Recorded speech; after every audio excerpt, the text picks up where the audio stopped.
Okay, this is Jeff Gaudiosi with MisplacedStraws.com, and I'm here with guitarist Michael Wilton of Queensryche. Michael, thank you so much for taking some time.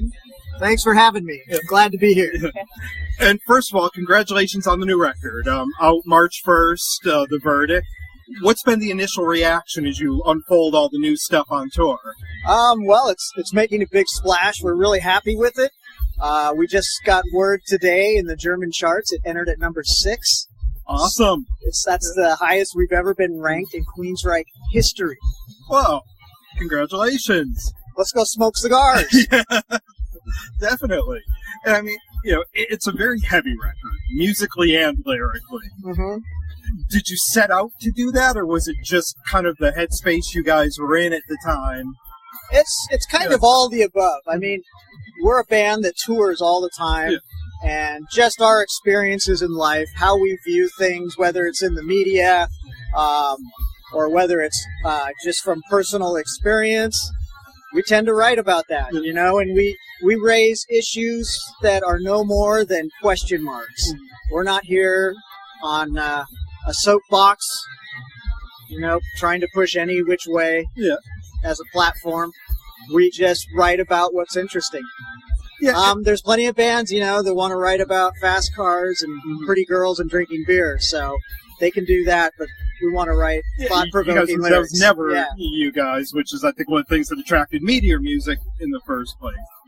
And even the title of the record, The Verdict, it's almost sort of a summation of all of the lyrics and kind of where we are, but it doesn't really give you what the verdict is.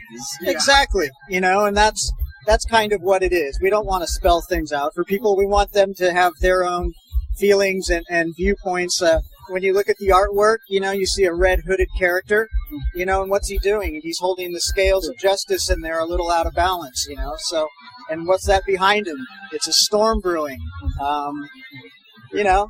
What comes to your mind? It's uncertainty and all kinds of things, but it's all just a heavy summation of what's in the verdict.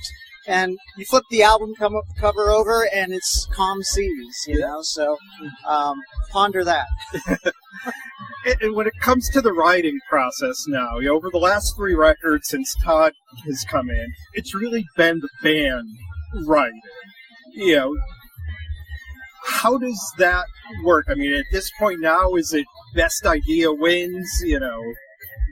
Someone came up with the music, but someone else's lyrics fit it better.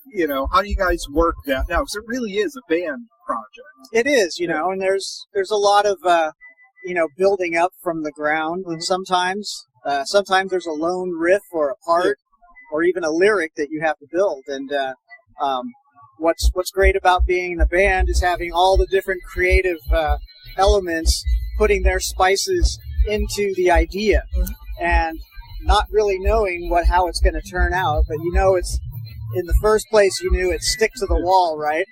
And it's so much fun to see how these things turn out when the song's done. And this album was more of a throwback to like the 80s, but without technology, obviously. And it was a summation of everybody's bits and pieces on hard drives, USB sticks, and opposed to the old analog tapes you used to pop in. Yeah, and basically, we had Zeus, the mighty Zeus, to produce the album, and he was the guy that orchestrated it all. He made sense of it all, and we put together 20 ideas and refined it down to 10. And some of these songs were 50% done, some were 80% done, some were 10% done. And it was a total band effort to get the songs to the point where everybody was happy with them. Yeah.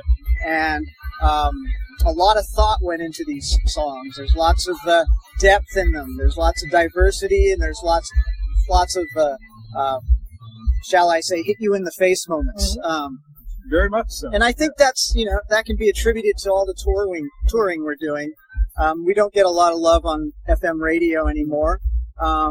So if we're going to tour all the time and we see what music's making people energetic and happy and having fun, let's write more music like that and make it fun for us as well. So I think a little bit of that was interjected into the creative process.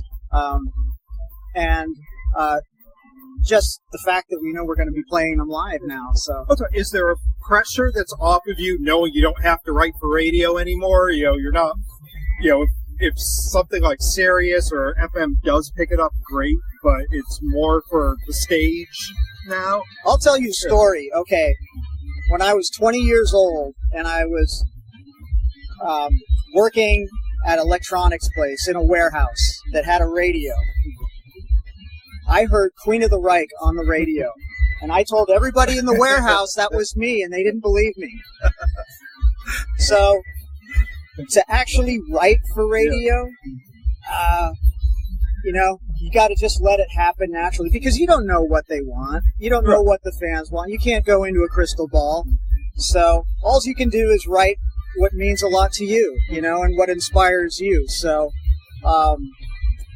and usually when you're not thinking about it, that song gets on Sirius radio or some terrestrial radio. You never know. So, but obviously the old ways of thinking, you're always writing maybe one song to, get in a movie or get on a TV show or something. But, now it's just, let's just write for ourselves and the fans.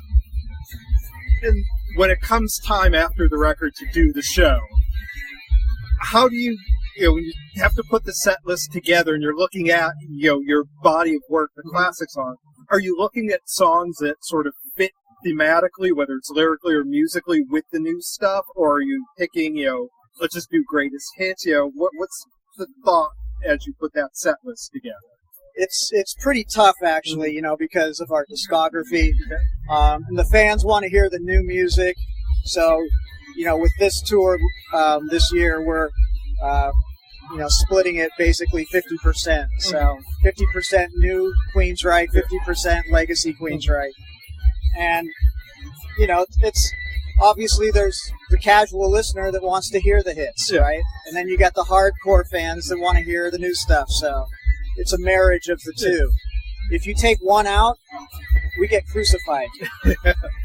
Very true. We get that guy that goes, I drove 100 miles for my wife to hear that one song and you didn't play it. And we know what song that is, don't we? And I'm sure it'll be played.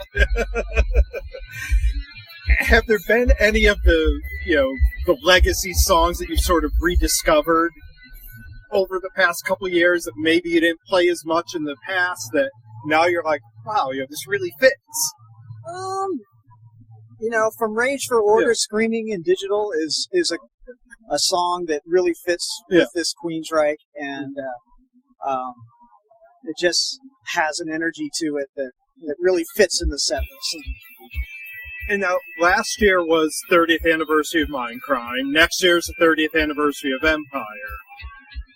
Any ideas yet on what that's going to entail? Will there be, there's special editions, or will there be a special Empire tour, or is that something you guys haven't gotten to yet? Yeah, I don't know. As far as, I can safely say I don't think we're going to re-record any of our older albums. If we did, it would be live. Yeah. But, this Verdict tour is already booked into next year, so we're going to be doing this for a couple of years just on this one. And I know we're going to want to get back in the studio a little sooner. Yeah. Just because of the fact that, Eddie and I are getting older and we want to get some more records under our belt. Do you guys write when you're on the road? So, is there that, storage of ideas that's ready to go as soon as you get studio time? Whenever there's inspiration, and sometimes in the funniest places and the craziest places or moments, inspiration hits. And, at my age, it's just a matter of trying to remember and get it down on it. That's what the digital stuff's for. Get the phone out and hit record. Yeah. And we brought up a little beforehand, but the Pledge Music thing, it's hit a lot of bands hard. Like I said, I was one of the people that pledged yours this campaign and the last. As a band, kind of, what's your feel on the whole mess that went down with that? And, how are you guys handling it? It's one word. It sucked. Yeah. You know, for any business to get a phone call in the middle of the night, DEFCON 5, the money's gone. Yeah. It's horror. And you know, it couldn't have happened at a worse time.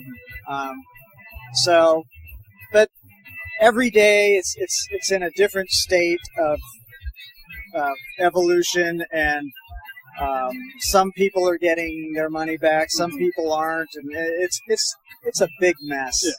I've heard rumors that the FBI is getting involved now, and it's like, oh no. Yeah. Yeah. And we've made a concerted effort to try and fulfill some of the orders that Pledge Music is supposed to fulfill, and we're slowly doing that, and we just hope that it works itself out.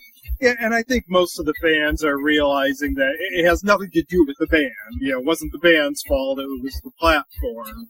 And especially with a band like you guys, that you have such dedicated fans, that most of them will realize that this isn't a Queensryche thing. It's, it's a right. pledge. It's like some fans think, well, it's, it was your pledge, you should fulfill the order. We're not Walmart.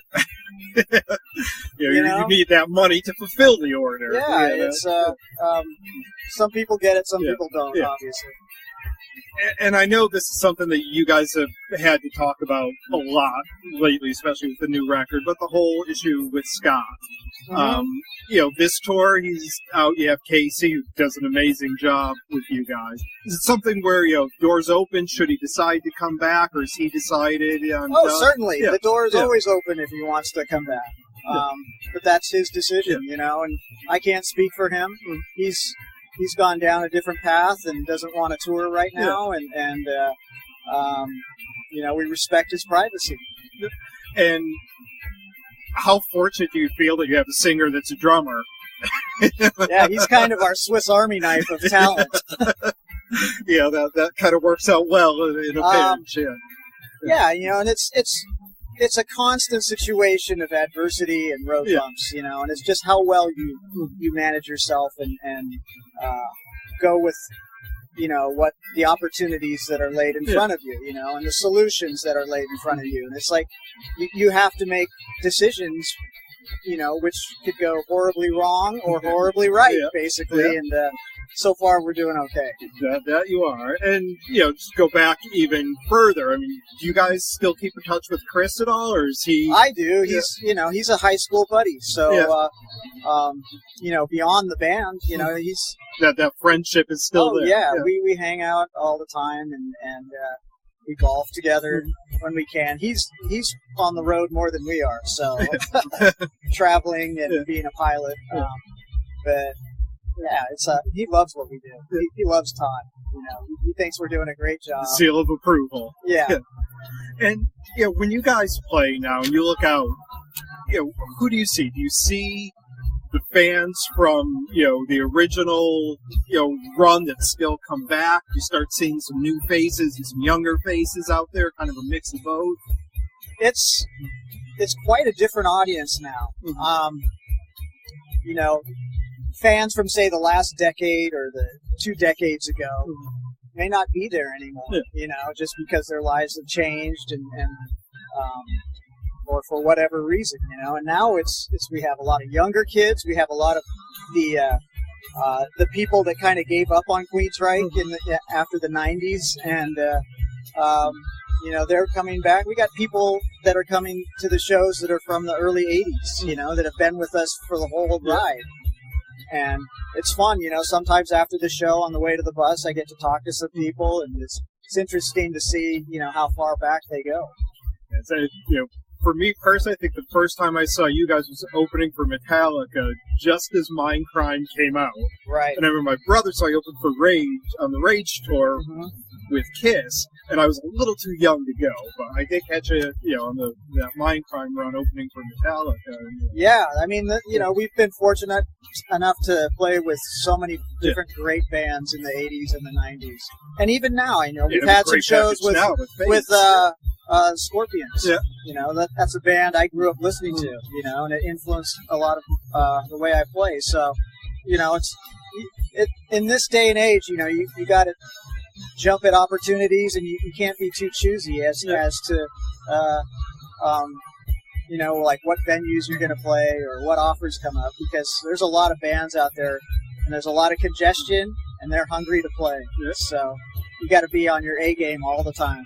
Well, with the lineup you guys have now, you always put on a quality show, and I think that, that's something that'll keep people coming back, is they know, they're going to hear the hits, they're going to hear new stuff, and it's going to be played well. Exactly, and that's, the key to Queensryche is keeping the players, at their A game. Yeah.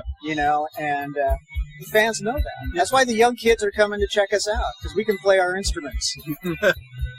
It's a rare thing these days. Yeah. But thank you very much. Like I said, this is definitely an honor for me to get to sit here and talk Queensryche with you. I appreciate the time. I appreciate 35 years of music at least, and hope to definitely catch you guys more. Look forward to the show tonight, and best of luck on the rest of the tour, and best of luck with the album too. I mean, it's a great album. I definitely encourage everyone to give it a listen. It's classic Queensryche, but it doesn't sound dated in the least. It's a completely modern sound, and it's a good one. So thank you, and best of luck with it. Yep.